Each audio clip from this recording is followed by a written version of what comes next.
Então, eu tenho que B é igual a 126, que divide 84. Isso dá um valor de 1,5. Logo, a alternativa correta é a alternativa E. Tá? Volto a falar para vocês. Se tiverem dúvida, pausem o vídeo e acompanhem passo a passo. É importante, a gente está muito mais preocupado, como eu falei no primeiro dia de aula para vocês. Estou preocupado com a formação de vocês. Tá? Nota é consequência desse processo de formação.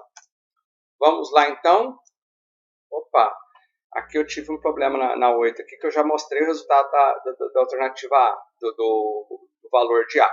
Determine o valor de A da equação. Né? A é igual ao somatório de Y menos B vezes somatório de X dividido por N. Né? Fazendo as substituições da mesma forma, nós chegamos a um resultado de 0,5. Né? Aí estão os passos da conta. Né? Logo, a alternativa correta é a alternativa C. Né? A 9 nos perguntava a equação da reta, eu não precisava fazer nada aí, era só eu ver os dados que saíram das 7 a 8, né? E eu sei que a alternativa correta seria D. Né? E a 10ª questão me pedia o valor da margem de erro, né? Que também está o passo a passo aí. Né? Dando 1,4577. A alternativa correta, a alternativa A. Né? A prova estava relativamente fácil, era só ter acompanhado as aulas que vocês conseguiam fazer a prova de uma forma muito rápida e muito simples. Né? Eu estou muito satisfeito com o resultado da turma, a turma foi bem na prova, né? E agora a gente vai partir, encerrando aí o primeiro bimestre, partindo para o segundo. Agradeço imensamente a atenção de vocês, tá? E nos vemos no próximo vídeo. Obrigado.